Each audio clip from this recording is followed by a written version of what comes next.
esto. Perfecto. Del equipo de trabajo, de la zona de América, de toda la producción del sistema ejecutivo, tenemos el gran agrado de presentar a don Cristian David Toro. Por consiguiente, vamos a aperturar esta entrevista con la presentación de rigor por lo que representa don Cristian.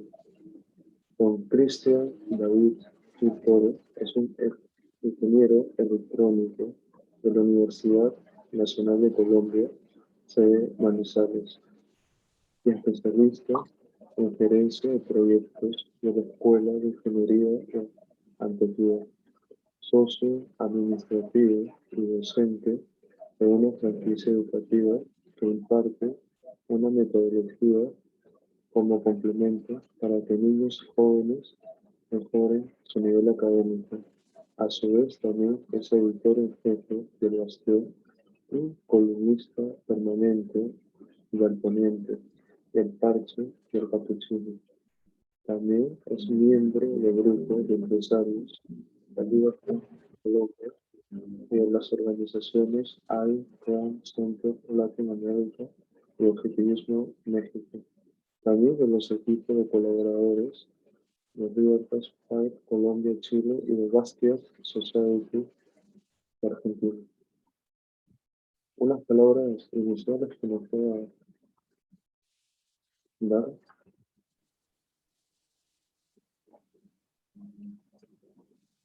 Muy buenas noches, saludos, muchísimas gracias por la invitación, de verdad que sí. Bueno, para nosotros es un mayor placer y un sentimiento muy grato que pueda encontrarse con nosotros. Queríamos abordar la presente entrevista comentándole que en nuestra región es prácticamente el paraíso perfecto para las cosas perdidas. Es un nido a su vez reproductivo de tanto charlatán populista y es el más gráfico ejemplo de la palabra corrupción. Pero eso no es todo. También es la prueba irrefutable de que tener recursos a la mano y en abundancia no asegura prosperidad.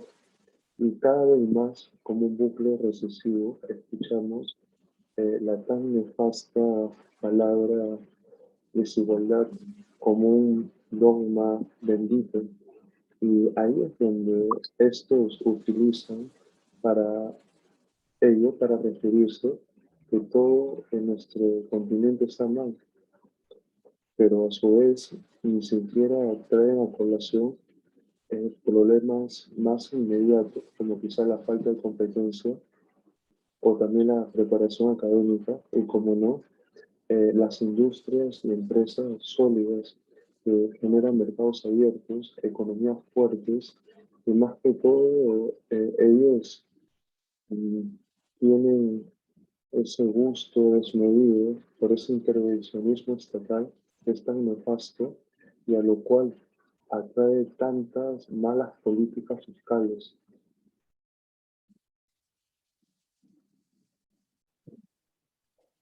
Se fue la comunicación un momento, te perdí. ¿Le repito, le parece? Sí, sí, por favor, gracias. Ok, Lo desde el último lo perdí. comienzo. No, lo último, hace que Sí, instantes. le comentaba de que, a ver, lo más complicado es que esa falta de competencia, esa eh, carencia de preparación académica o laboral, eh, esas industrias y empresas sólidas se van mermando por la falta de mercados abiertos, de economías fuertes, y hay ese absurdo intervencionismo estatal que solamente acarrea malas políticas fiscales y que ellos, a su vez, todo ello lo dejan de lado y siguen repitiendo la famosa palabra desigualdad con un discurso repetitivo, recalcitrante, que el chavismo y el castrismo ha implementado en nuestras sociedades. Sí, correcto. Pero ¿a qué punto exactamente quieres llegar? O sea, qué quieres que de mi parte te transmita? Que no me queda como muy claro. Nosotros encontramos al expresidente argentino, don Mauricio Macri, al expresidente de Colombia, Uribe, o en todo caso a ese exmandatario ecuatoriano, Osvaldo Hurtado, quienes expresan de manera categórica que, y bueno, cada uno de ellos, su total repudio y repulsión ante los gobiernos totalitarios del continente. Además, identifican al socialismo del siglo XXI no solo como una amenaza capaz de desestabilizar toda la región, sino que van más allá, porque lo acrecientan a través de una lucha política, ideológica, pero por sobre todo intelectualmente. Y vemos que utilizan argumentos incoherentes, donde no hay una distancia demasiado eh, abrupta con la realidad. Sí, tal cual. A ver, lo que pasa es que son cuestiones que tienen muchísimo más trasfondo. Por ejemplo, en el caso de Colombia, la gente en su momento votó por Álvaro Uribe Vélez porque lo vio como una opción distinta a todo lo que hasta ahora habían presentado los partidos políticos tradicionales.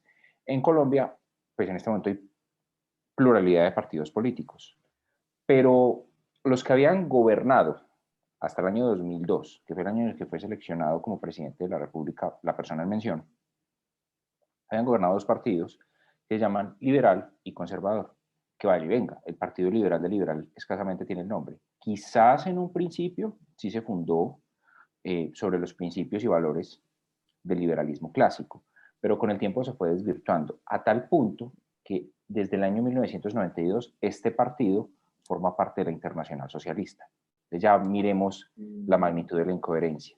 Claro que sabemos que el término liberal, lastimosamente, no solamente ha sido desvirtuado en el caso de Colombia, sino en otros lugares del planeta Tierra. El Partido Liberal en Canadá es un partido netamente de corte progresista, y en Estados Unidos se les llama liberales al Partido Demócrata, a la izquierda, que en realidad pues son, no sé, yo diría que los demócratas tienen distintas facciones, pero las más evidentes son esos socialdemócratas que tienen como una especie de fetiche por el libre mercado y los que son realmente socialistas a ultranza, como es el caso de Bernie Sanders, Kamala Harris, bueno, y toda esta recua de malas personas que juegan a ser Dios, porque es que juegan a ser Dios. Tienen como una obsesión patológica con querer controlar todos y cada uno de los destinos que enfrenta un individuo. Ellos el colectivismo lo tienen arraigado. Existen muchísimas teorías al respecto, que buscan un nuevo orden mundial, que buscan renovar la especie humana y que la especie humana esté bien fundada y que sea a partir de ellos mismos. Independiente de todas las teorías de conspiración que existan, el asunto es que juegan a ser Dios. Y en ese juego a ser Dios lo que están buscando es apropiarse de los medios de producción, eliminar completamente al individuo y enriquecerse a manos llenas. Básicamente eso es lo que están buscando. Así de simple. Y de lado, paralelo a ello, existen toda una serie de empresarios, lastimosamente, que desvirtúan la razón de ser del empresariado, de la iniciativa privada, que están en cama con ellos. Porque claro, es mucho más fácil tener de tu lado a dictadores colectivistas. Digo dictadores colectivistas porque muchos pueden tener tendencias fascistas o nazistas. No solamente estamos hablando del socialismo del siglo XXI, como lo denotó en su momento Hugo Chávez. Pueden haber conductas de esta manera y se pueden ver en las dos orillas, básicamente, porque la derecha, lastimosamente, se ha vuelto muy boba y ha caído en el colectivismo. En lugar de defender un capitalismo puro y duro, un laissez-faire y laissez-passer, una economía de libre mercado, que haya más iniciativa privada, que haya un Estado pequeño, limitado, defensa de los tres derechos inalienables de un ser humano, vida, libertad y propiedad privada, y los que se desprenden de estos, porque es que hay más. O sea, de la libertad, por ejemplo, se desprende la libre asociación. Yo soy libre de asociarme con quien quiera, ya sea para establecer una relación conyugal o para montar una empresa, una organización, en fin. Y es bueno que existan todas esas estructuras sociales porque eso permite que haya más evolución y que haya un muro de contención. Ese es el verdadero muro de contención. No como acá en Colombia que dicen que Álvaro Uribe Vélez es el muro de contención contra el socialismo del siglo XXI. O sea, le dan esa responsabilidad a estructuras, esos grupos en los cuales el individuo se asocia libremente con otros, porque, y son instituciones que van fluyendo orgánicamente y que permiten que la sociedad avance. Ese realmente es el muro de contención Estado totalitario. Ese es un hecho. No por nada, el feminismo, el lobby LGTB, el ambientalismo, el animalismo, todos ellos han creado un enemigo imaginario, porque en realidad no son enemigos. Ellos, para mí, todos estos grupos culturales de la nueva izquierda básicamente viven en una realidad paralela, con una idea, un ideal de lucha y de que cambiando de amos, porque es que esa es la idea de ellos, cambiando de amos, ellos van a tener una serie de privilegios y las cosas van a realmente mejorar. Hablo de los que se encuentran, los que sirven de carne de cañón, los que realmente tienen arraigada esa lucha, no los que están en las cúpulas, los que están en las cúpulas son unos desgraciados que tienen perfectamente claro cuál es el plan. Entonces, ellos van desmantelando todas estas agrupaciones, el individuo va quedando más desprotegido y el avance del Estado totalitario es inminente. Y eso es lo que han buscado siempre en Latinoamérica. Lastimosamente Latinoamérica, no va a hablar solamente del caso de Colombia, no va a hablar solamente del caso de Perú, no va a hablar solamente del caso de Argentina, aunque Argentina se desvirtuó muy tristemente por un discurso muy facilista, aunque la situación de ellos era muy distinta a principios del siglo XX. No por nada llegó un momento en el que tuvo un PIB per cápita por encima de los Estados Unidos y llegó a ser la sexta potencia mundial. Es muy triste, la historia de Argentina es muy triste ver en este momento en lo que se convirtió. ¿Ya? Eh, Nosotros podemos evidenciar un hecho político que se ha presentado de manera reiterada casi a lo largo de los últimos 5 años y que no deja de inquietarnos. Hay un constante enfrentamiento entre el presidente Santos y el expresidente Uribe, y eso inquieta por la manera tan superficial como los medios masivos de comunicación lo presentan ante la opinión pública. Vemos que hay se parece un mero enfrentamiento personal entre estos dos personajes, quizás por la diferencia de estilo de gobierno, pero en especial porque en apariencia Santos habría traicionado ese legado que le habría otorgado Uribe. Entonces, la conducción propiamente del uribismo, pero sobre todo esa seguridad, esa supuesta democracia, esa confianza que se dio en un primer momento al inversionista y el hecho de la cohesión social, vemos que cada vez más que se quiere argumentar, las páginas se van tornando de un medio de confrontación diario, lo cual a veces puede producir contraproducente, pues sabemos que la política es un medio de tener puente, diálogo constante.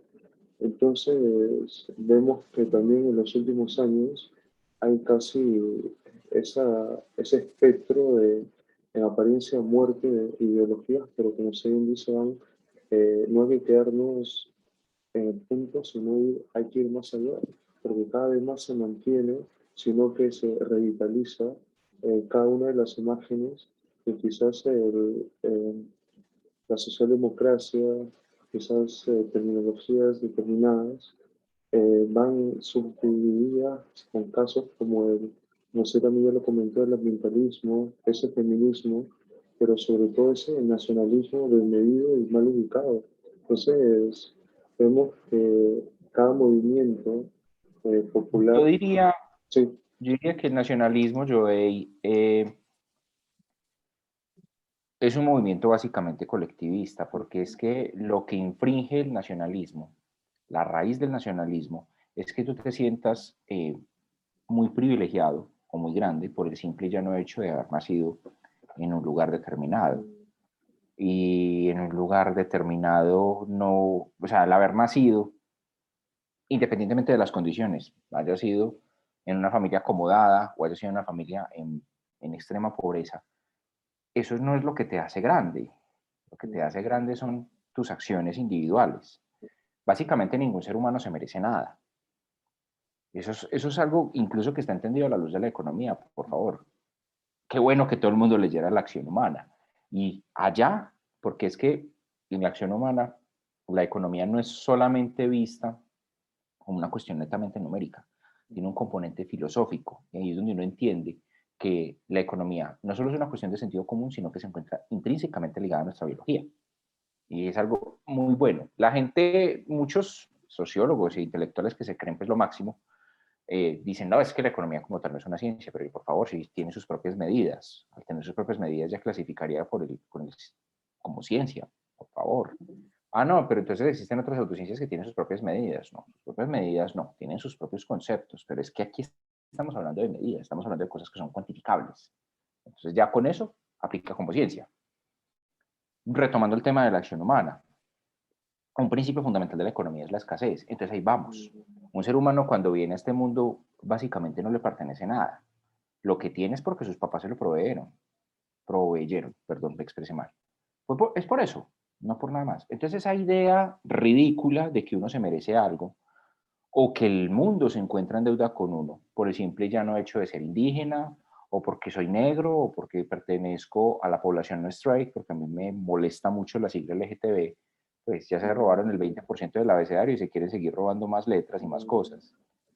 O el tema del feminismo, o sea, yo no elegí ser mujer, en el caso pues de que no era feminista, o sea, estamos hablando de leyes de merecimiento que no aplican, por favor, o sea, no viene al caso. Entonces Sí, ese es el punto. Y el tema del nacionalismo va allá, es muy distinto ser patriota.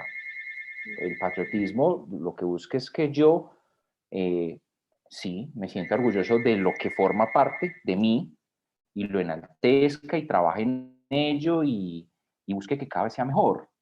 Pero pues, y mantener pues los principios y valores sobre los cuales se sentó una nación.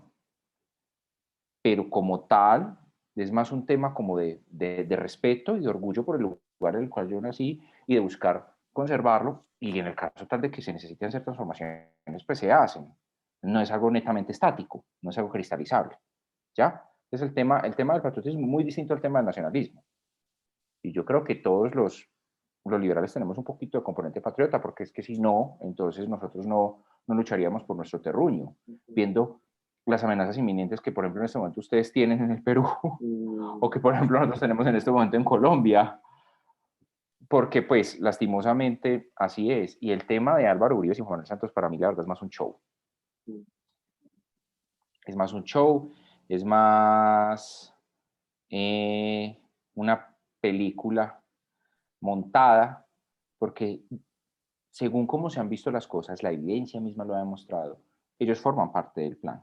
Uno pensaría que son muy enemigos, pero están más cerca de la izquierda de lo que uno cree. Mucha gente incluso piensa, ¿no? Este par de desgraciados y el resto de líderes de la izquierda, cuando están en las noches en medio de la oscuridad que nadie los ve y que pues obviamente se reúnen en lugares, porque los lugares en los que viven suelen ser muy privilegiados, zonas muy exclusivas de una determinada ciudad. Allá se reúnen y celebran champaña, celebran con champaña como se está repartiendo este país. Y solamente, no solamente aplica acá. Obviamente hay casos de liderazgos en donde hay una pelea.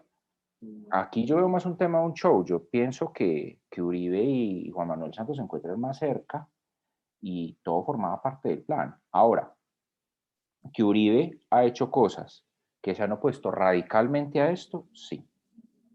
Ese es el asunto. No sé tú qué tengas que decir al respecto.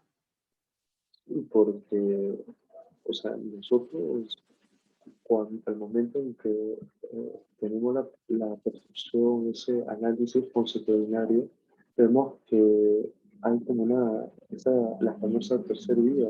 Es una tercera vía que sirve como un punto de llegada hacia una decadencia, pero sobre todo un proceso que comienza casi a mediados del siglo XIX en Europa, cuando los partidos socialistas y socialdemócratas, hablando con unos colegas Paso, de Cúcuta, de Cartagena de Indias, nos comentaban eso, que por un lado Santos es socialista, que Uribe tiene grandes rasgos de socialdemócrata y que eso Ujú.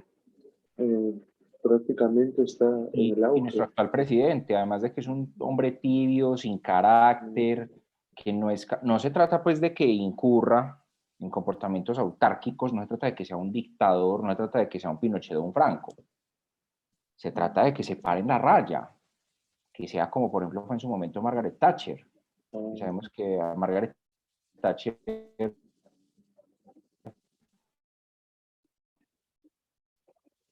se paraba en la raya y decía, no, no es negociable, no se va a hacer, porque no está bien. Ello no trae nada bueno para nosotros como ciudadanía, no trae nada bueno para la nación, no voy a ceder, yo vine acá a hacer lo correcto. Se lo dejó muy claro en más de una oportunidad su partido. ¿Ya? Puede que haya incurrido en fallas, que era humana. Puede que no haya interpretado muy bien los postulados de Hayek, porque no falta el ridículo que dicen, no, pero es que las políticas de Margaret Thatcher fallaron porque pues ella era heredera ideológica de Friedrich Hayek. Quizás no interpretó bien las cosas o quizás en muchos aspectos sucumbió a la presión. Pero igual, fue un buen líder. ¿Por qué no sencillamente dice, no, es que se van a hacer estas cosas, es que estamos pensando en la ciudadanía? Miremos, por ejemplo, un caso concreto. Con el tema de la pandemia, las empresas privadas, yo soy empresario, nos hemos tenido que ajustar mucho en el tema de costos y gastos. Y hemos tenido que tratar de mantener la nómina lo más posible a riesgo, bien sea de perder nuestra empresa o de ver disminuidos nuestros ingresos, o en los casos más abruptos de las dos. Entonces, ¿cómo el Estado no maneja la misma lógica? Entonces aquí ve uno a esta gente hablando de rentas básicas universales. Por Dios. Entonces se propuso una reforma tributaria que tenía algunos puntos interesantes. No la voy a volver negativa del todo, pero que aún así tenía una base inmoral, porque no era el momento oportuno de hablar de reformas tributarias. Antes ellos se tenían que también empezar a recortar en gastos. Porque bueno, la alcaldesa mayor de la ciudad de Bogotá, el alcalde de Medellín, que es la ciudad en la que resido, que son también socialistas, Claudia López y Daniel Quintero Calle. En contra de ellos en este momento en Colombia hay alrededor de 18 procesos de revocatoria en contra de los gobernantes municipales y departamentales. Imagínate, especialmente municipales, ¿cierto? Varios alcaldes están adelantando procesos de revocatoria. Y de hecho yo formo parte de los que están detrás de este señor Daniel Quintero Calle, que es en este momento el alcalde de nuestra ciudad. Yo durante el 2019, que fue la campaña, que fueron elecciones regionales acá en Colombia, o sea, alcaldías y gobernaciones departamentales, Colombia no es un estado federal, Colombia es altamente centralizado, tristemente. Eh, yo hice una propaganda muy oscura en contra de Daniel Quintero, exponiendo sus verdades. Y mucha gente aún así no, le seguía comiendo cuenta al hecho de que él nació en un barrio popular, se llama el Tricentenario, y a su retórica barata. Él se mostraba como un independiente, pero él había picado en varios movimientos políticos. Él tenía muchísimos padrinos, todos de izquierda, naturalmente. Entonces ese es el tema. Entonces yo digo, ¿cómo va a ser independiente? Independiente si mi carrera política me la he trazado yo a pulso y he estado siempre en el mismo movimiento, o si he estado en un movimiento me paso a otro, pero siempre el que ha tenido la iniciativa de fundarlo he sido yo. Él no ha sido el caso. Entonces él ha pasado a muchísimas orillas. Sí montó un movimiento en su momento, vergonzoso. Él siempre se ha caracterizado por ser un payaso. Y es ver que su objetivo principal es en el tema del departamento en el que vivo, porque el departamento en el que vivo siempre ha sido el bastión anticolectivista de Colombia. Entonces, si él logra trasladarlo hacia la izquierda, empezar a bajar los índices que miden, los indicadores que miden la calidad de las empresas públicas de este departamento, y que sea eso incluso equicomparable con una ciudad como Bogotá. O sea, ahí se ve la oscura intención. Ir, perdón la expresión tan coloquial, mamertizando o haciendo izquierda cada vez más las mentes de los jóvenes y de personas que son vulnerables con propuestas netamente populistas, porque hay que destacar que él es un líder muy carismático. Entonces ahí se ve que todo es un engranaje y se ve que detrás de esto está Álvaro Uribe, está Juan Manuel Santos, está Gustavo Petro, están todos. Todo realmente lo que están buscando es, ven esto como una finca y están viendo cómo repartírsela, es lamentable. Sí. Y hay un dato bien relevante para comprender casi en su plenitud la historia política colombiana. Para algunos, el presidente Alfonso López buscó en su momento no solamente legitimizar el liberalismo, sino fortalecer su ideología, pero por sobre todo también darle un carácter. Entonces, casi en el año de 1982, en ese proceso que llevaría el tan aclamado Partido Liberal Colombiano, comenzó este a ser aceptado como un miembro también formal de la Internacional Socialista. Y ahí viene lo complicado, porque López Michelsen hace una propuesta de campaña presidencial donde no solamente tuvo intervenciones públicas, donde afirma que el Partido Liberal será socialista o no será, y ese tipo de aspectos también llevó a que el Partido Liberal Colombiano llegue casi tarde, esa Asociación Internacional de, de Partidos, y comenzó la función de redistributiva del Estado y esa poca exigencia de flexibilización del mercado que afectó claramente al empresario y esa supuesta clase obrera eh, donde los progresistas hablan de sus luchas, sus conquistas centenares, se expresó a legislaciones laborales casi totalitarias. Entonces vemos que no hubo casi una relación de Estado-mercado eh, muy eficiente, y más el torno de la conversación se habló de lo que era la redistribución. Entonces, eso fue casi un debate ideológico eh, indispensable por aquellos años. Sabes que lo que yo veo es que acá en Colombia y también en tu nación y en la mayor parte de América Latina, estoy viendo, la gente utiliza mucho la expresión derecha y dice, no, es que existe derecha colectivista. Yo Mm, diría que no, yo diría más bien que eso es una desvirtuación de lo que realmente significa la derecha. La derecha tiene en común con el tema del liberalismo el componente político-económico y el respeto por las libertades individuales. La gente dice, no, es que la izquierda respeta las libertades individuales. Eso no es verdad. La izquierda toda es colectivista y la izquierda te crea la idea de que si tú no adhieres a la voluntad del grupo, entonces tú no mereces absolutamente nada, como es mi caso. Esto no es irrelevante, pero tengo que traerlo a colación porque es imposible. Yo soy abiertamente gay, ¿ya? Entonces, como yo no simpatizo con el lobby LGTB, inmediatamente me aíslan, me ven como un mm, enemigo, e incluso muchos han creído ser psicólogos y han dicho, no, Cristian, lo que pasa es que usted padece un trastorno de alienación. Yo, pero ¿cómo así? ¿Un trastorno de alienación? O sea, sí, tengo que suscribir absolutamente a todo lo que ustedes dicen y es totalmente incuestionable, irrefutable, sagrado, sacrosanto, magnífico.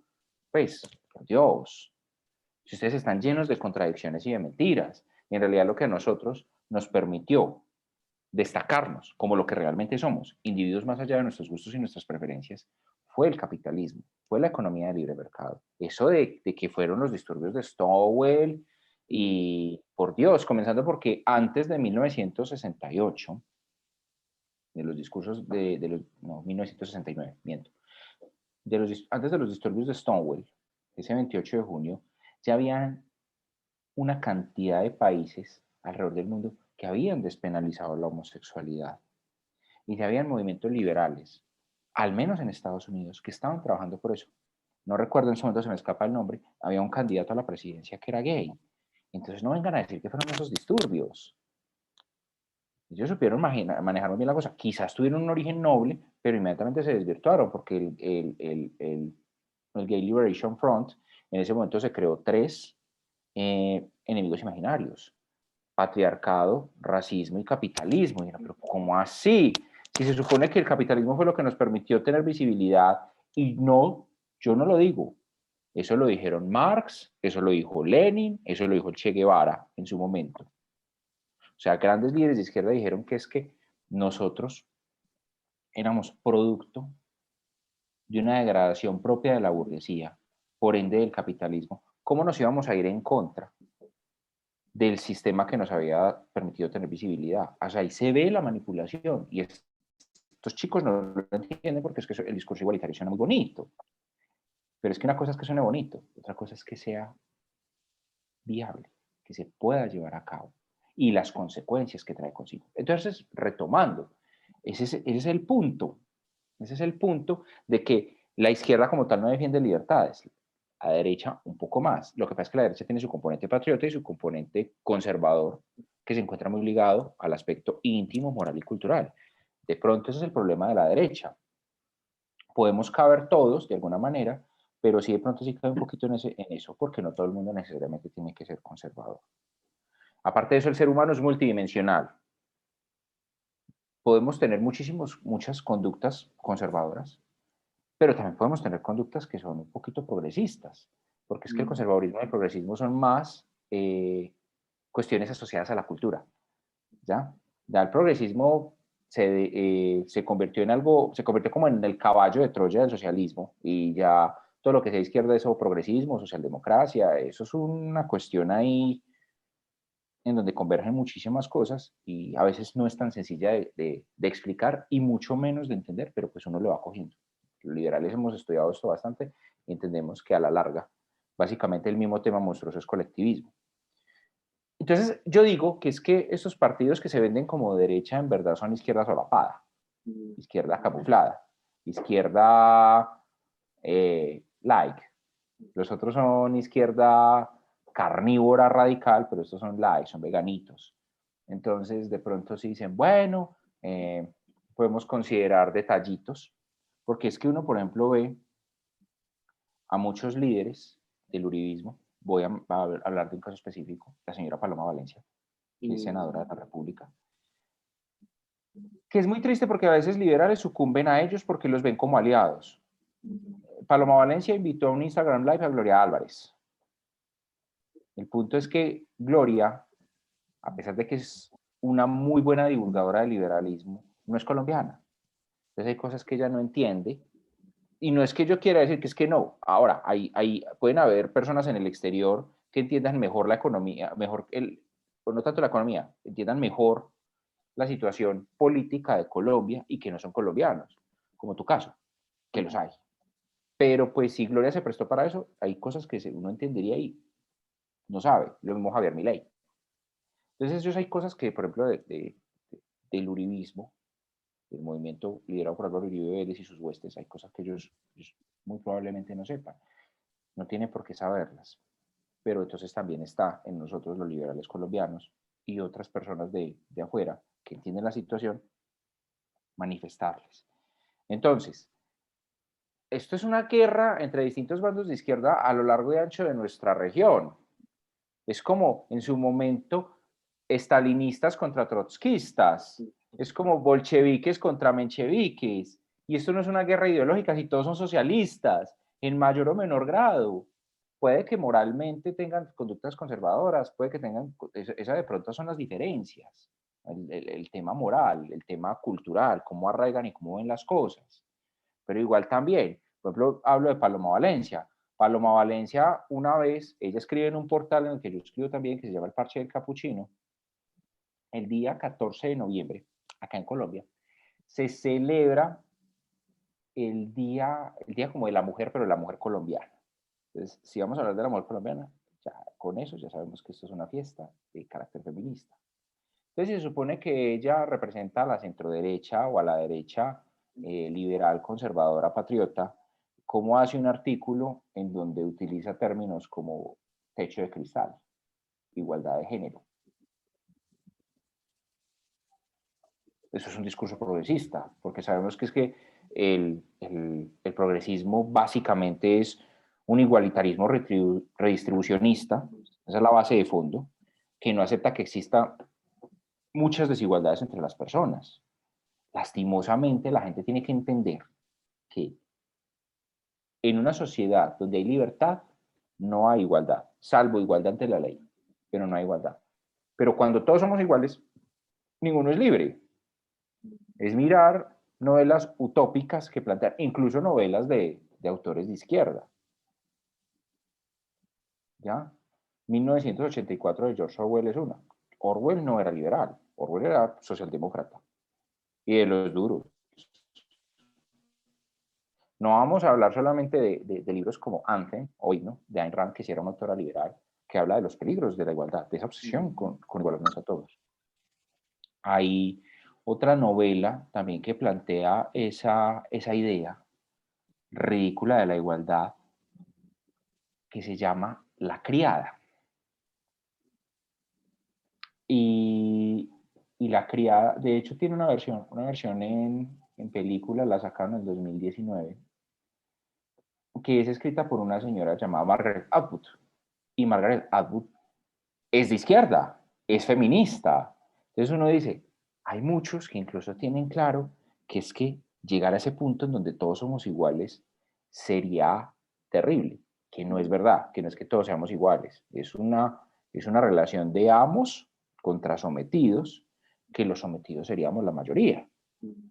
Pero ahí va arriba un montón de gente que juega a ser Dios, que quiere tener control completo del mercado y que ven nosotros esclavos y peones, porque es así, cosa que va en contra de los principios del liberalismo, porque el liberalismo cambió la relación, ya no era monarcas y súbditos, nobleza contra súbditos o nobleza contra pueblo, sino que cambió esto, ya es el individuo mirando hacia abajo al Estado, porque es que el Estado es un ente servidor. Eso es lo que nosotros, y eso es lo que la gente tiene que cada vez entender más. Nosotros somos la salida. Alexander Ríos, búsquenlo en Instagram o en Twitter, él aparece como @inversia.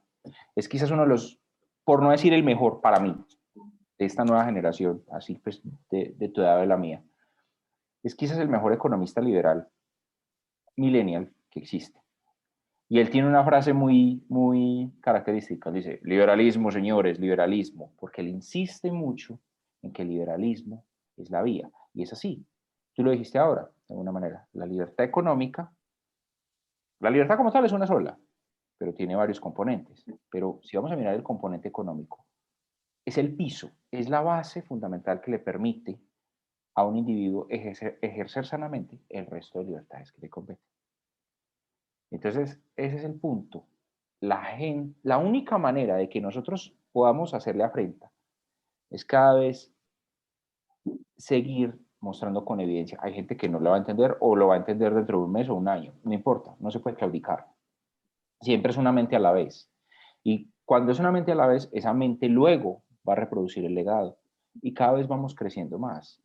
O sea, yo me acuerdo que en el año 2015 yo no sabía de ningún liberal colombiano o del extranjero. Yo había leído ya varias cosas y yo pensaba que yo estaba solo en este cuento.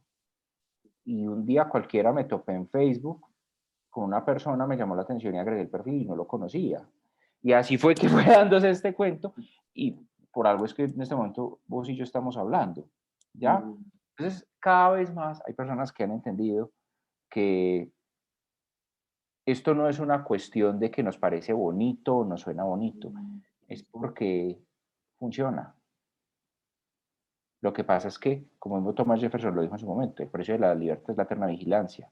El sistema puede estar blindado y funcionar muy bien, pero ya ha pasado en Estados Unidos. Cada vez el sistema se ha ido quebrando más por dentro. Entonces, siempre el individuo tiene que estar consciente. De pronto, ¿qué fue lo que pasó en Estados Unidos? Que mucha gente no entendió los principios y valores sobre los cuales se fundó esa nación y ese legado no se lo reprodujeron a sus hijos. Entonces, quizás en otro momento hubo abuelos, tatarabuelos, no fui ya muy lejos, no sé, muy libertarios o muy liberales clásicos, eh, pero su descendencia es progresista porque no supieron transmitir ese legado. No les hicieron ver que es que nosotros estamos acá porque funciona, no porque no suene bonito. Y lo que funciona es lo mejor. Los hechos son los hechos y a la realidad no le interesan los sentimientos de nadie. Y sobre todo que si es que nosotros eh, no tratamos de la manera que usted comenta, cada vez va a haber más partidos con ese supuesto interés de llenar este vacío de poder, entre comillas, dejado por la falta de representación, o en todo caso, defensa de los valores. eh, Va a haber insistentemente eh, la idea de una ideología claramente colectivista, o lo que es peor aún, por un lado organizada y por otro lado institucionalizada. Entonces, ellos actúan por intermedio de parámetros eh, que están sumergidos en lo que nosotros podemos denominar Estado de Derecho. Entonces, cada vez más ese afán no solamente contribuye para deshacer esa búsqueda del individuo, ese respeto irrestricto al proyecto de vida, sino que nos resta cada vez más espacios y lo que es peor, plataformas. Entonces nosotros vemos que cada vez más hay esa concepción plebiscitaria de la democracia, donde ese binomio gobernante-ciudadanía en apariencia estaría por encima del mercado y la propiedad, y que los asuntos de la vida colectiva, como ellos te comentan, no solamente se va a definir en la práctica, sino por medio de referendos, encuestas y opinólogos que siguen la batuta de restricción. Entonces, más que todo en un Estado de Derecho que no se está operando por ese principio de legalidad, vemos que cada vez más la conquista hacia la modernidad, sobre todo con ese afán de racionalizar el uso del poder, se pone casi eh, en una coartada de arbitrariedad, ya sea colectivista o ya sea porque nosotros mismos dejamos de afrontar de la manera y la forma pertinente. Y hasta en decisiones tangibles vemos que a veces puede haber una gran carencia y sobre todo una constante descalificación. Y eso desdibuja también el carácter político o apolítico de muchos, y, y hasta cierta parte la población nos puede hasta delegitimizar. Sí, tal cual tú lo describes. Pero bueno, el punto es que eh, yo considero que no se puede desfallecer. Mira que Latinoamérica tiene un potencial enorme. Nosotros podríamos llegar a ser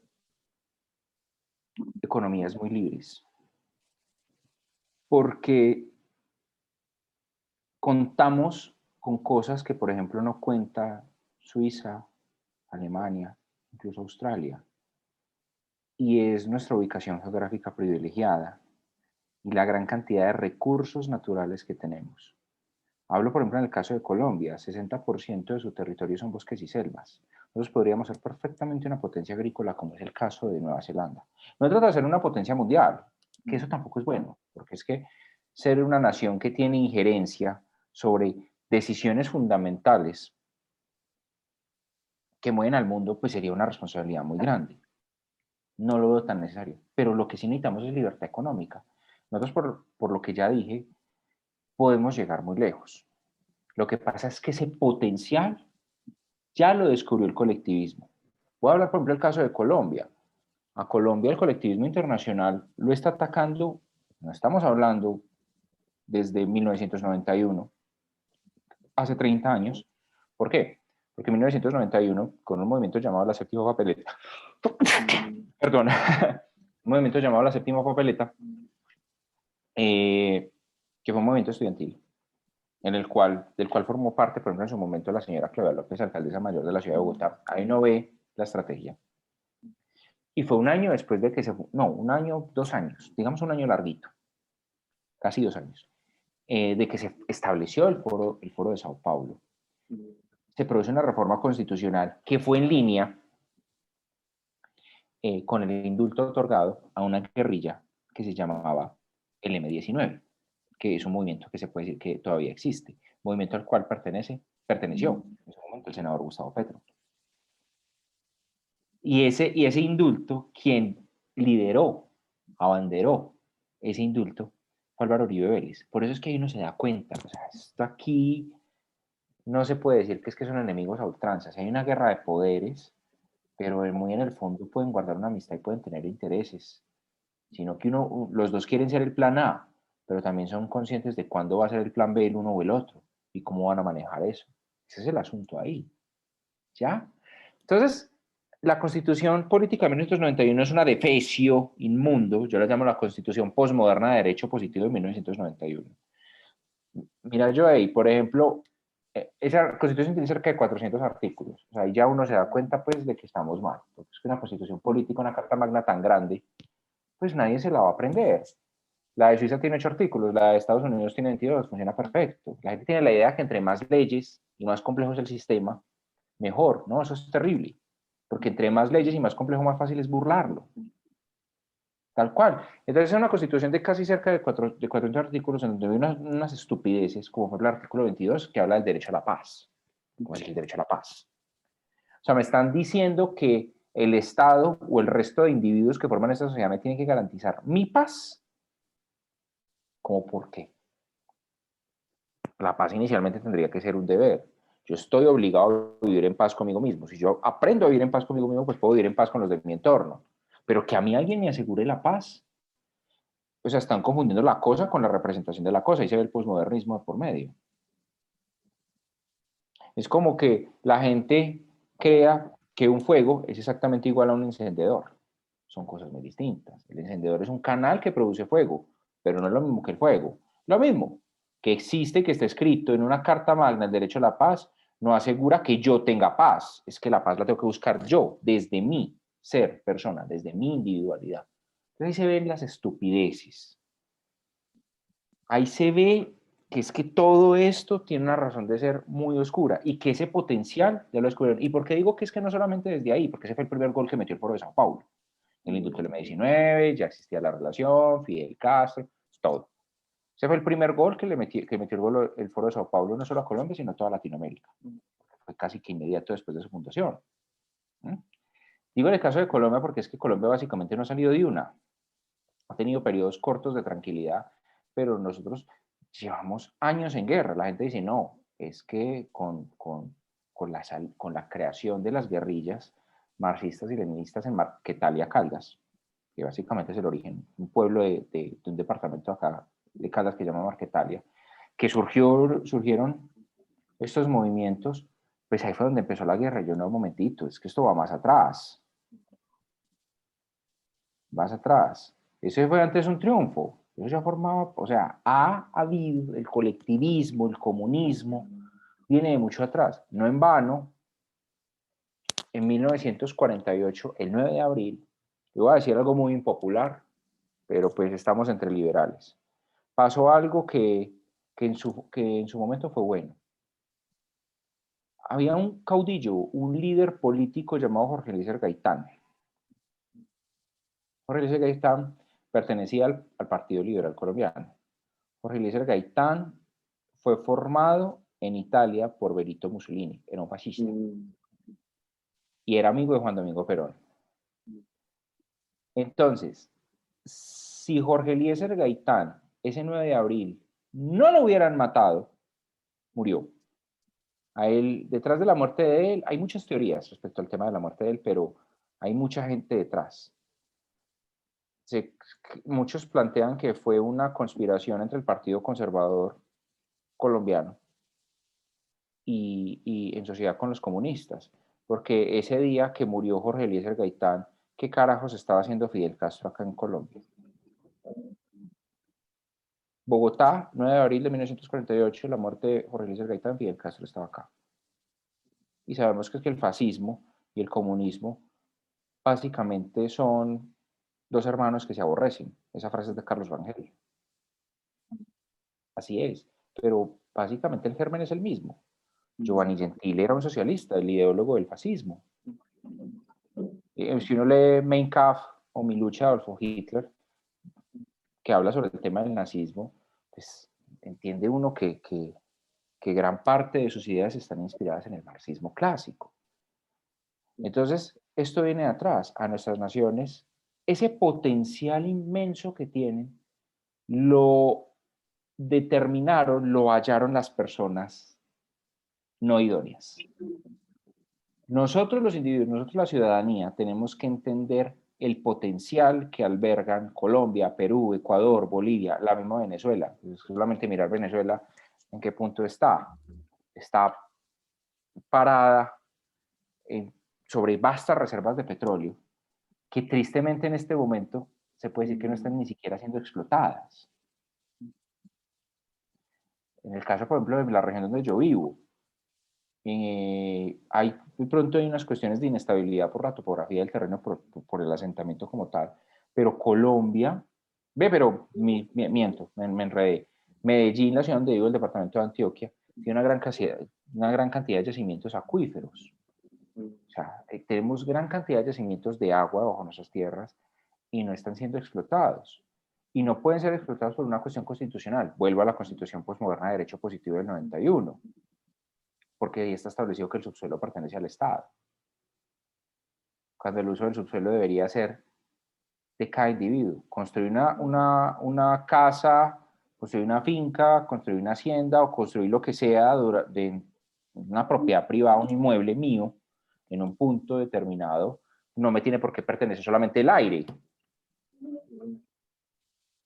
O sea, el uso del subsuelo, la tierra para abajo también es mía. Entonces, si yo me encuentro en un yacimiento de agua, no lo puedo explotar porque el Estado colombiano no lo permite. Incluso si me encuentro, por ejemplo, lo que se llama acá una huaca. Una huaca, no sé si en Perú se utilizará la misma expresión, sí, que es una tumba indígena llena de gran cantidad de elementos que ellos utilizaban. Aquí mucha gente se ha encontrado huacas, o sea, se ha encontrado yacimientos o sea, se han encontrado con una gran cantidad de objetos de oro, orfebrería, muy propia de muchas culturas indígenas acá en Colombia, pero como el subsuelo es del Estado, entonces ellos no pueden coger esas, esas bellezas y se las tienen que entregar al Museo del Banco de la República para que ellos sí se lucren a partir de eso. Igual el más avivato que irá fundiendo cosita por cosita y luego irá intercambiando el oro y se queda callado y se va enriqueciendo paso a paso. Que me parece correcto. La verdad, sí. Me parece correcto. Así como los que evaden impuestos y no pagan a rajatabla como son los impuestos, está bien. No están dejando robar. Más en un país como este que la carga tributaria es de cerca del 70%. Creo que a la última vez se había pasado, ya estamos hablando de 71.2, si mal no estoy. Eso lo resolverían mejor los economistas liberales o los que saben del tema. Pues uno como tal, como liberal, tiene que manejar economía, pero por ejemplo, yo me enfoco en otras cosas, yo me enfoco más en la academia. Puedo tratar esos temas, pero creo que es bueno que vayamos liberales que nos especializamos en cosas, porque para defender el liberalismo y defender el individuo se tienen que atacar todos los frentes, no solo el económico, también hay que atacar ese frente cultural que lastimosamente en este momento está en manos de personas que dicen ser liberales y no son, no, realmente no nos representan, nos desvirtúan. Es también una guerra entre mencheviques y bolcheviques. Creo que ya estás sabes de quién hablo, pero en este momento no quiero decir nombres. Y también el tema, obviamente, de la económica, educar al empresariado, la academia es fundamental. Pienso que también las Fuerzas Armadas, los militares, he notado que están más cerca del liberalismo de lo que uno cree. Lo que pasa es que no tienen mucho conocimiento. Si se les diera libertad para elegir de Milton Friedman, de pronto la cosa cambiaría. Entonces el punto, hay que seguir hasta donde más se pueda y si ya vemos que la situación se nos sale de las manos, pues ya mira uno para dónde se va. Pero, por ejemplo, mucha gente está pensando, ¿no? Es que vámonos. Y yo, bueno, listo, la amenaza del colectivismo sí va a estar hasta el día que tú te mueras. Si llega un momento en que tú no tienes para dónde huir, entonces, ¿qué vas a hacer? Si te la pasas toda la vida huyendo y saltando de nación en nación, y por alguna extraña razón tienes que volver a tu nación, no te va a quedar ese sinsabor de que no la defendiste como la debiste haber defendido en su momento. Entonces, pues ese es mi mensaje, seguir hasta donde más podamos. Y, por ejemplo, usted trató, entre todos los tópicos totalmente relevantes, el tema de las guerrillas, donde casi en toda la región estas vivieron de donaciones otorgadas por fundaciones llenas de, entre comillas, ideales democráticos, sobre todo en Europa occidental. Y vemos que estas no solamente han contribuido a su propia legitimación a través de actos un complejo propio de conflicto armado, sino donde confabularon tanto múltiples violencias, relaciones entre la criminalidad política, la criminalidad común y lo que es peor aún, esa precariedad del Estado.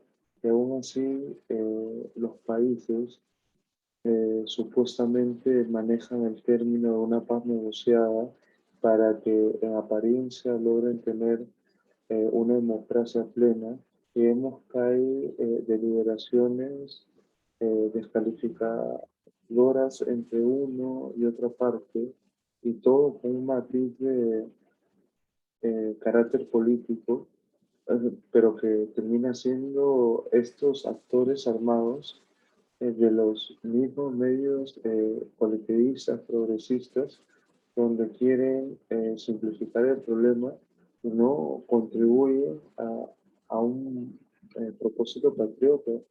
Y eso, al final de todo, lleva a que los mismos funcionarios del gobierno, que ya por ende son totalmente nefastos, terminan, por un lado, en un déjà vu continuo, porque vemos que las voces que son disidentes para ellos terminan siendo condenados o lo que es peor aún, sacados de una manera demasiado perjuiciosa.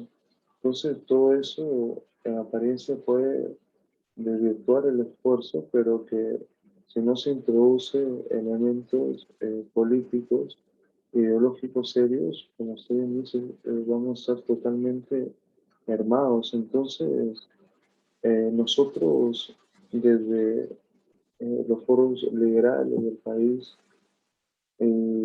también estudiantes por la libertad acá de nuestro Perú, vemos que lo que nos sucedió en un primer momento, lo que también aconteció en Ecuador, esos embaderados con el guevarismo, y pues notamos que ahorita Colombia está eh, sumergida en ello.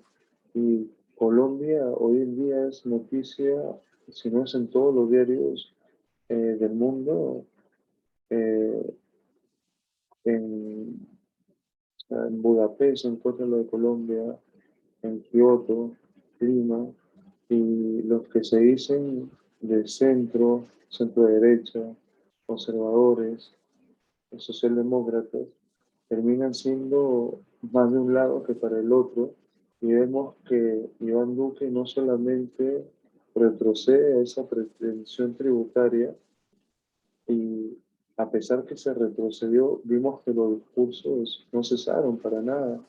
Entonces, si en apariencia la causa fue ello, vemos que estos colectivistas no solamente propician, sino les conviene estos tipos de disturbios donde, como ya lo decía Trotsky, debe haber una revolución permanente. Y eso es puramente activo de ellos y vemos que eh, todo queda subdividido en una, bueno, en una aparente mesa de diálogo, en una mesa que está compuesta por terroristas y agitadores. Y según comenta, también para que Petro sea el próximo presidente de Colombia, entonces todo eso es como casi una especie de mantra, porque vemos que no quieren, como bien sabemos, ni la libertad ni la propiedad. Y bueno,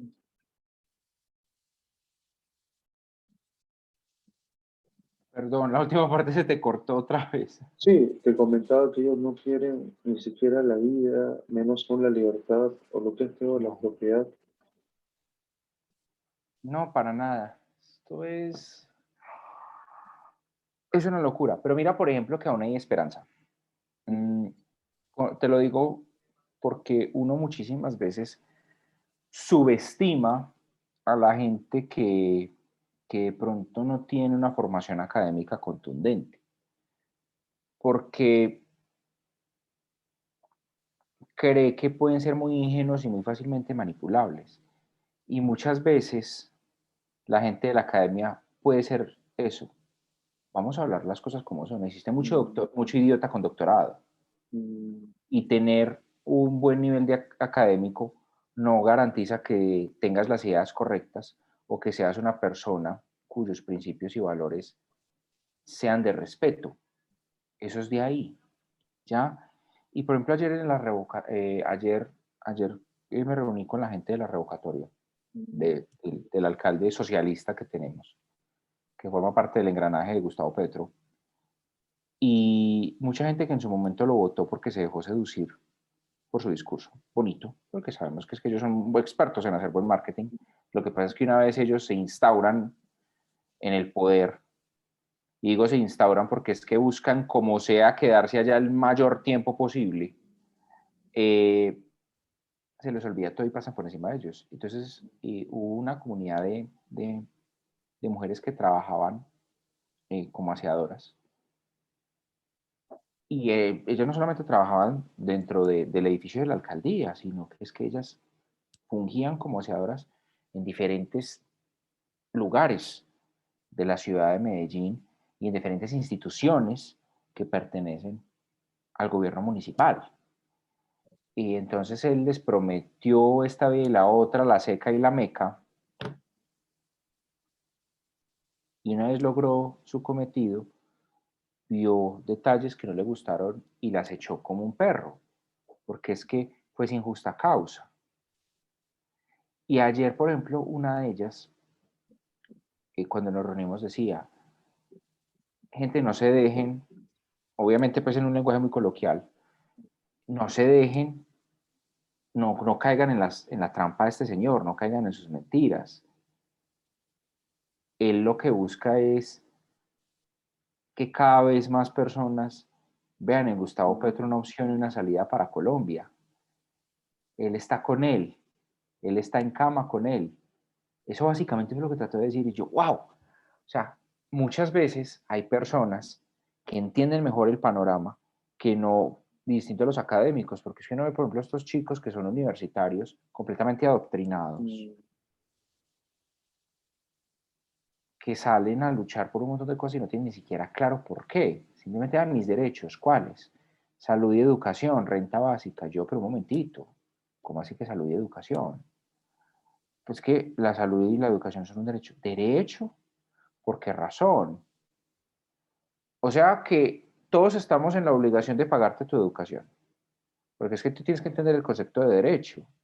Mover al lado más coloquial del término. Es básicamente algo que tú te mereces por el simple y llano hecho de pertenecer a la especie humana.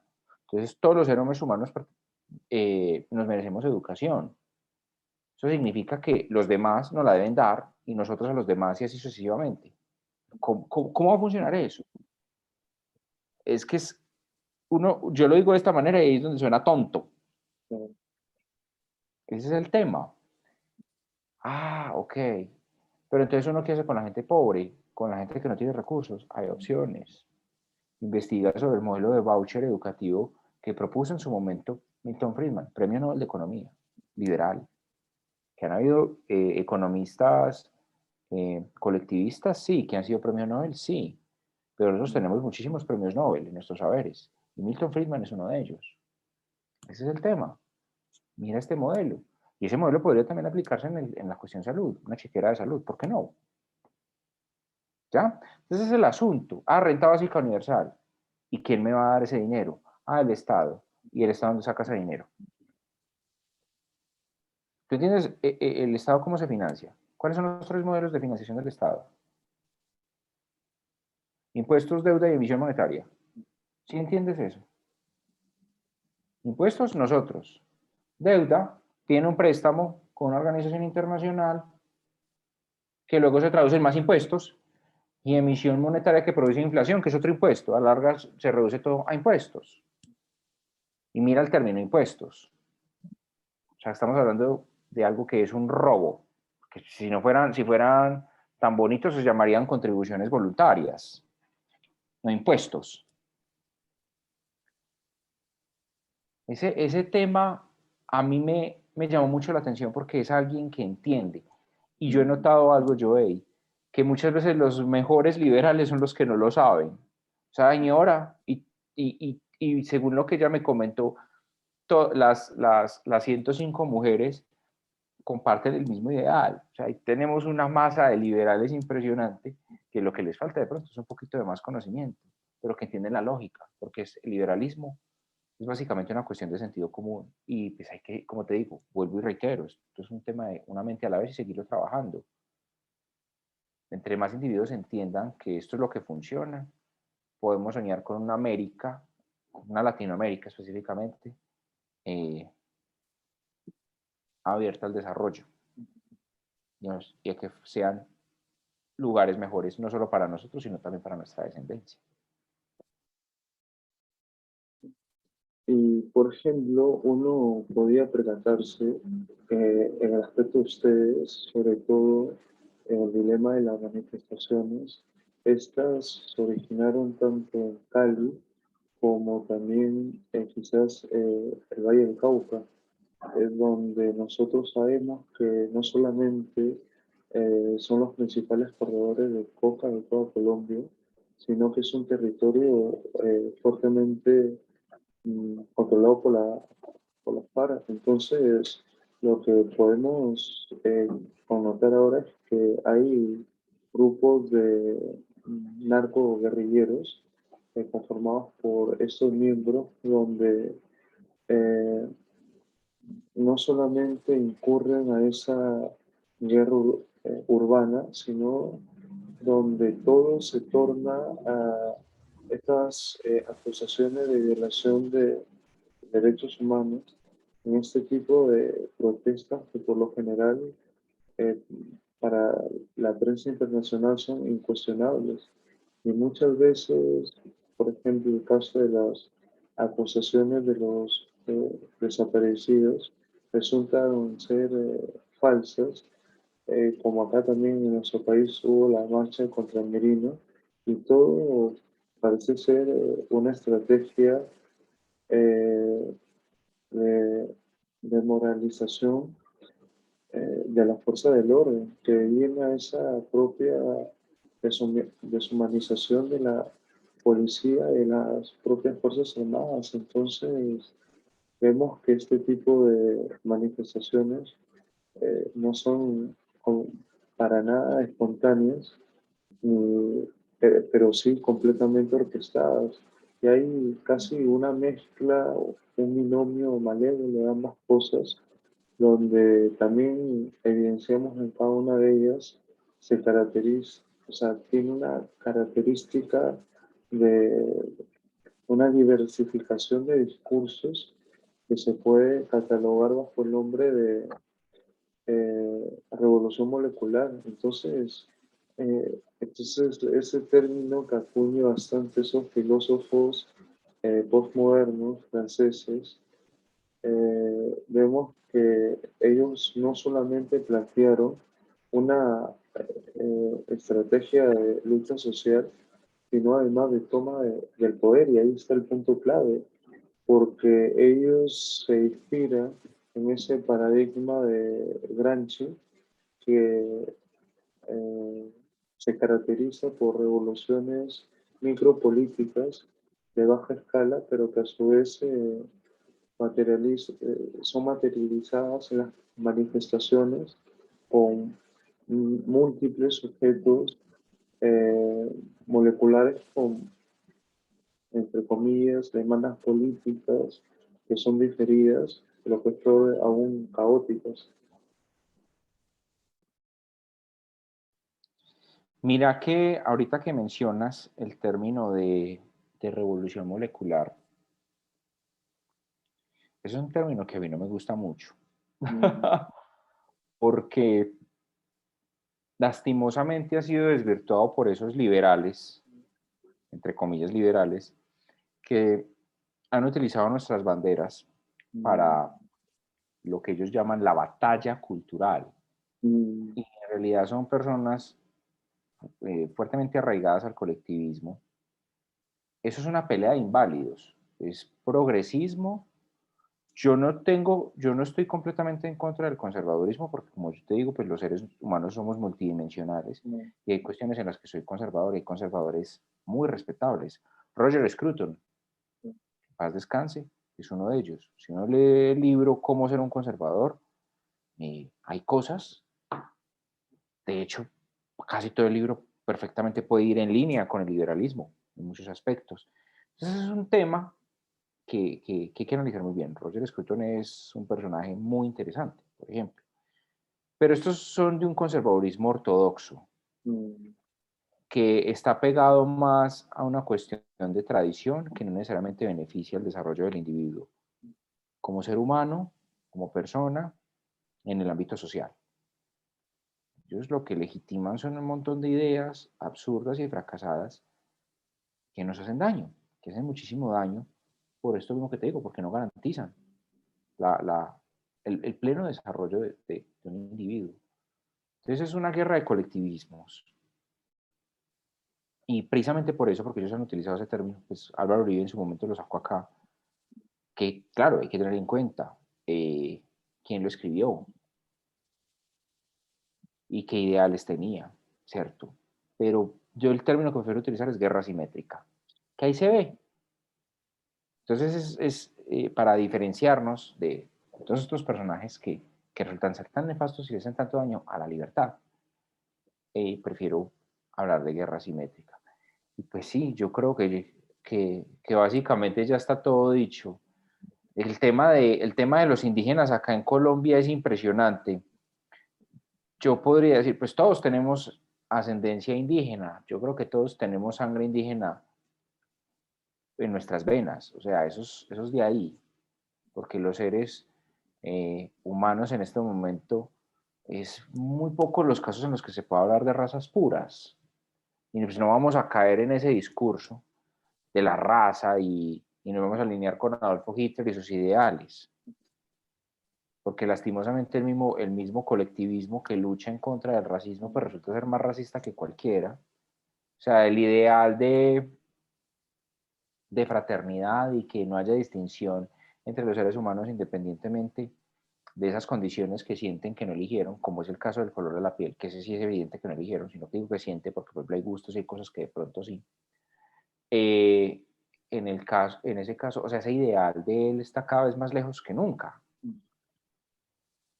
¿Ya? Y por ejemplo, los indígenas básicamente hace 500 años están luchando que es que porque estamos en deuda con ellos, pero si todos tenemos sangre indígena, por Dios, bueno, listo, ustedes han tratado de mantener su raza, pero yo no les debo nada, particularmente.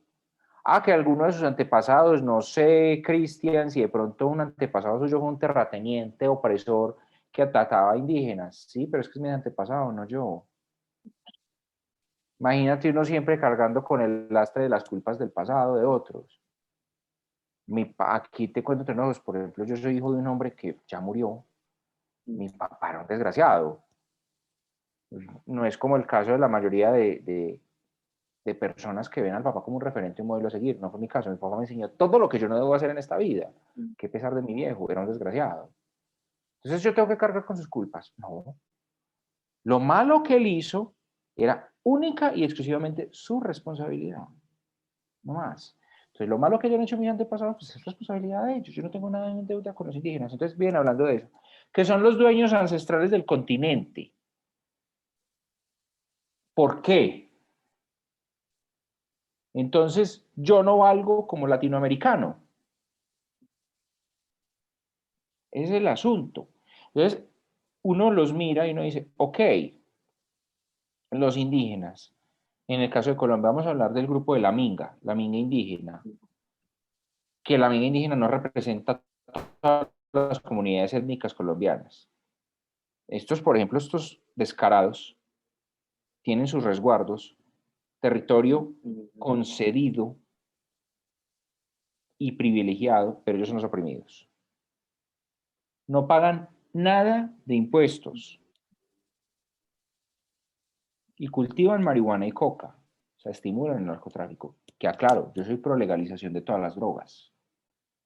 Pero eso no quiere decir que más con la situación en la que estamos en este momento, que esa es una de las razones de ser por las cuales Colombia siempre ha estado en la mira del colectivismo. Se ha acentuado con eso. Independientemente de que en todos los países de Latinoamérica haya cultivos ilícitos y se maneje el tema del narcotráfico, modestia aparte, la mejor droga es la que se produce en este país. Entonces, es una especie de joya de la corona para estos desgraciados que juegan a ser Dios. Si tienen en sus manos la joya de la corona y tienen la mejor droga de su lado, pues es que ya, siéntense. Un mercado que dominarían ellos absolutamente. Sí, seguiría siendo un mercado ilícito, se estimularían las redes criminales, cada vez habría más sangre y más muerte, pero eso a ellos no les importa. Entre más muertes, mejor para ellos. Es el tema con los indígenas. Entonces ellos forman parte de ese sistema, pero son oprimidos y salen a pelearle al presidente Duque, que también forma parte del sistema, eh, por sus supuestos derechos y porque es que nosotros les tenemos que garantizar todo lo malo que hemos hecho con ellos. Por Dios, yo quisiera tener un carro, yo miro mi carro y lo comparo con las camionetas blindadas de gama alta en las que se mueven estos indígenas desgraciados, y yo digo, bueno, pues yo quiero ser oprimido como señores, porque es que, además de que no pagan impuestos, o sea, los carros en los que se mueven, y la gente no insiste en eso, ok, y se invisibiliza, ahí se ve la hipocresía que maneja el colectivismo. Ellos, por ejemplo, con este tema de las protestas, atacaron a varias personas. Ya se han hablado de casos de mujeres específicamente que fueron atacadas violentamente. Incluso se ha planteado, no sé por qué han sido rumores y no he indagado en el tema. Puede que me esté equivocando, hago la salvedad. Mujeres, sí sé de mujeres que fueron atacadas. Hay teorías de que hay mujeres que fueron violadas incluso. Entonces aprovecharon eso. Entonces los pintan como los que están luchando por el pueblo y salieron las cosas, pero yo digo, bueno, listo. Son narcotraficantes, viajan en camionetas blindadas y en carros de alta gama. Mmm, Delincuente que se respete está armado. Por Dios. Es quien dio el primer golpe. Eso es algo en lo que tenemos que trabajar mucho yo ahí. Por ejemplo, a veces uno le hace esta pregunta. Ok, si yo como mujer, un tipo, de la noche a la mañana, digamos yo estoy pasando por un callejón a las 11 de la noche porque salí muy tarde de trabajar o de la universidad y estoy llegando a mi casa y me tocó utilizar transporte público y aparece un loco de la nada y me quiere violar y yo tengo como defenderme, estoy autorizada a matarlo, ¿sí? ¿Por qué? Pero es que él también es una vida humana. Hay un detalle. Cuando un ser humano se toma, se roba el derecho, paga la redundancia, de pasar por encima de los tres derechos inalienables de otro individuo, automáticamente pierde los suyos. Si yo me creo con la autoridad moral de pasar por encima de la propiedad privada de una chica su primera propiedad privada es su cuerpo, porque es que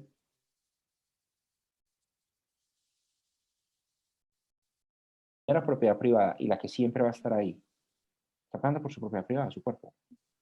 Está violando su libertad porque no le está dando la opción de elegir, está haciéndolo por la fuerza. Quizás la vida no la vaya a afectar, pero hay riesgo de que en ese intento la pueda matar, sin tener en cuenta el daño psicológico que le va a causar por mucho tiempo. Peor aún si la chica llega a quedar embarazada. Mm, Entonces ese es el tema. ¿Lo puedo matar? Sí. Paso por encima de tus derechos. Ya los que quieran cobrar venganza y todo eso, pues van a crear un círculo vicioso que no tiene razón de ser, pero es que uno tiene que entender que el que pasó por encima de los tres derechos inalienables de otro individuo, perdió los suyos, y ya es una cuestión que se tiene que resolver entre las partes. Nadie más tiene por qué involucrarse. Es esa conciencia que tenemos que entender. Y bueno, eso es lo que estamos haciendo. Pero volviendo al tema de la minga, o sea, si ellos, por ejemplo, hacen este tipo de cosas, ¿dónde está la opresión? Yo particularmente no la veo. Entonces nos vienen insistiendo que es que nosotros les hicimos daño. Y se impresionan, por ejemplo, con personas como yo, que soy blanco. Yo podré ser blanco, pero pues el hecho de que sea blanco no quiere decir que sea blanco puro. Me tocó ser blanco, ¿no? Y soy una licuadora genética, porque pues en mis genes y mi ADN deben haber componentes de muchísimas razas. Van a decir entonces que soy blanco, pues que por eso entonces soy privilegiado. Pero entonces por el lado de mis gustos y mis preferencias sexuales, entonces soy oprimido. Entonces, ¿cómo se maneja eso? ¿Equilibrio qué? O sea, balance. Entonces, como por un lado soy oprimido y por otro soy privilegiado, entonces, ¿qué se borra? Cambiemos la discursiva, por Dios. mm. En fin, ¿qué Hay, persistir en este tema?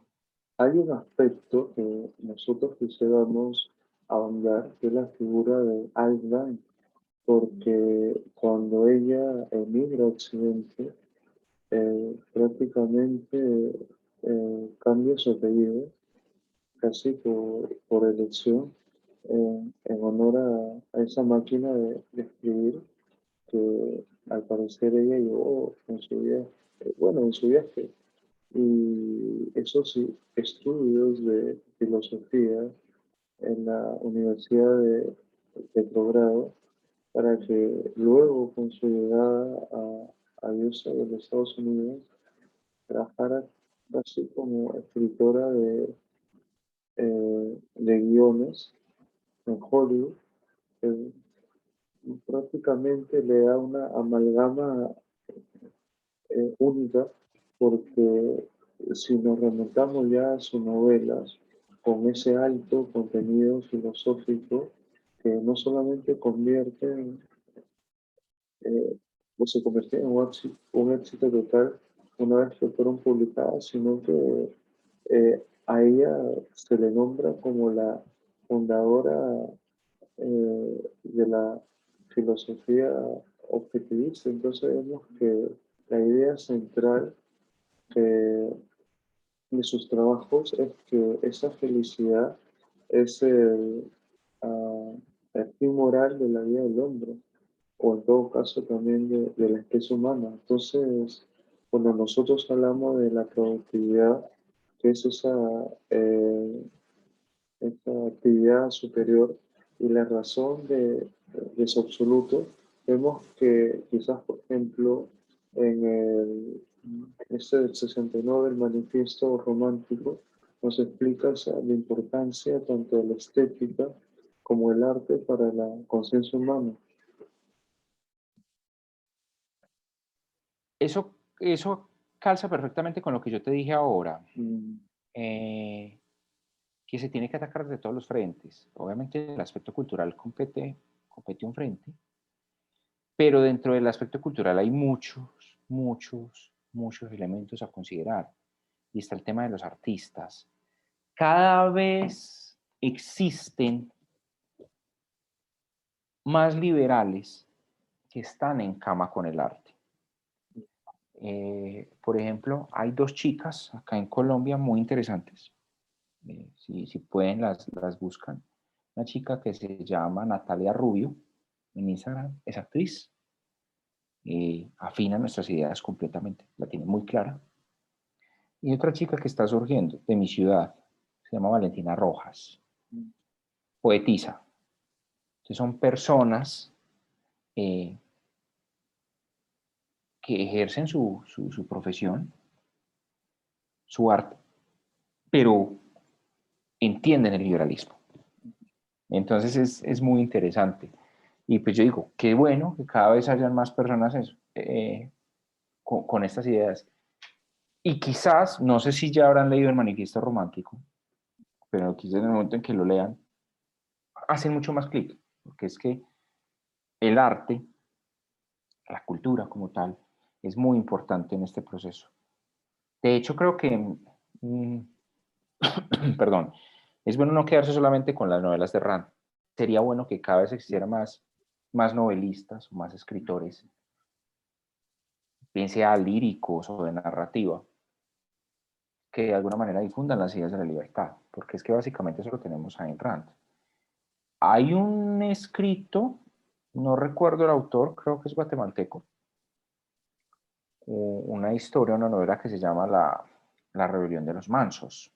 Mm, No la he leído, pero he escuchado buenos comentarios al respecto. El señor Ricardo Manuel Rojas, que es quizás uno de los mejores académicos que tiene Latinoamérica argentino, escribió también una novela, El Consorcio. Eso es una joya y no es tan larga, vale la pena leerla. Eh, y hay un escritor colombiano que se llama Fernando Caicedo, también liberal, que escribió también una historia eh, cuya inspiración es un individualismo profundo que se llama Karma. Pero pues mira, se cuentan con los dedos de las manos. mm, Es bueno que cada vez haya, con esto que lo que mencionas hice mucho clic, que es bueno que haya. De hecho, yo estoy trabajando en un proyecto así literario para que, porque mucha gente conecta más fácil con las historias, así sean ficción, que con mucho tecnicismo o con cuestiones muy mm. elaboradas. La historia es un componente fundamental, o sea, o el cuento como tal, la narrativa como tal, para que cada vez más personas se sientan atraídas por esto y podamos lograr el objetivo que tenemos, que es una Latinoamérica realmente abierta al mundo. Sí. Y hay un aspecto relevante cuando se nos dice que el arte es esa recreación selectiva de la realidad, porque acorde a- al juicio metafísico de ese artista determinado, notamos que al momento de concretizar y llevar a cabo esa visión fundamental de la existencia, sobre todo en el caso también de Adán, nos dice que se describe casi una aproximación del arte, pero visto de la perspectiva como propiamente ya de realismo romántico, porque casi la intención de las novelas de Ron no es casi didáctica, sino mucho más eh, artística, porque ahí nosotros podemos ver esa proyección del hombre ideal, pero ya netamente como un fin a sí mismo y no como un propósito para un fin posterior. Así es, tal cual.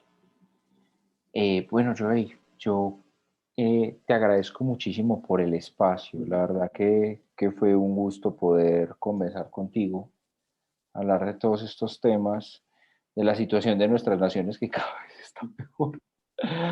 Pero pues creo que hay que perseverar. Vuelvo, yo sé que parezco disco rayado con esto, pero no podemos desfallecer, menos Eh, ahora. hay un pedido del Foro Libertad de la ciudad de Cusco y Arequipa, si es que Ajá. su persona nos puede dar unas palabras sobre las elecciones del 6 de junio que va Ujú. a sobrellevar Perú, nuestro país? Pues mira, yo lo que les digo a los peruanos en este momento,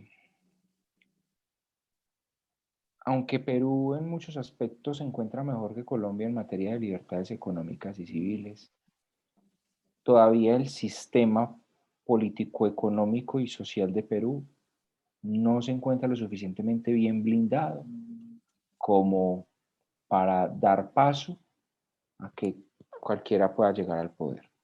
Hay una amenaza y es clara.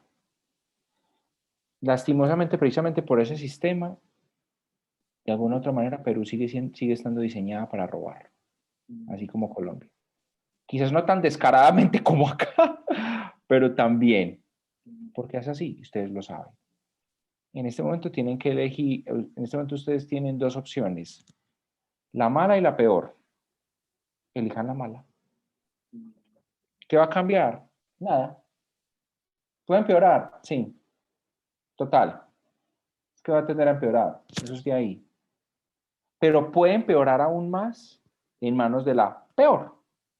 Espero que me entiendan ahí el juego de palabras. Que sí, que puede llamar mucho la atención por su historia de vida. Ya sabemos, marketing político. No caigan en ese juego. Elijan la opción mala.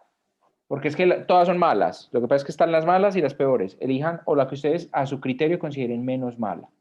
Ahora, si consideran menos mala la peor, vayan porque se siguen dejando. Miren realmente qué es lo que dice, qué objetivos tiene. Lo que está prometiendo se puede cumplir. ¿Cómo se cumpliría? ¿Con qué recursos? Tanto económicos como humanos. ¿Para qué y por qué? Cuando hablamos de gratuidades, ¿realmente algo es gratis? Nada es gratis en esta vida salvo el aire que respiramos. Y eso, que gratis tampoco del todo es. Todo viene pagado de algo o por alguien. Entonces no creamos tampoco en gratuidades. Los discursos muchas veces son bonitos, pero el punto es, son bonitos y se pueden llevar a cabo. Están fundamentados sobre una base sólida. ¿Realmente tenemos todo para tirar la casa por la ventana? No. Como digo, nos llevan mucho a los colombianos. Totalmente. Culturalmente hay países en Latinoamérica que se encuentran por encima de Colombia. México es uno, ustedes son uno. Las cosas como son. Yo amo mi país, pero no voy a negar los hechos. Entonces, analicen muy bien. Entiendan que esto es un juego de poder. Y aquí se están enfrentando la ciudadanía contra un montón de inútiles que se creen que pueden ser Dios. Así de simple. Voten por la mala. A la peor no la dejen avanzar. Del equipo de trabajo de la SOE de la Orca, de toda la producción y el sistema operativo, le damos las gracias a don Cristian David Foro por esa apertura, cordialidad, por su tiempo tan valioso y por darnos una tertulia más que productiva de una entrevista de aquellos. Así que, como dicen en India y en Nepal, Namaste. Namaste. Muchísimas gracias por el espacio, de Gracias. verdad que sí. Un gusto compartir contigo y pues nos veremos pronto, claro que sí. Con su permiso.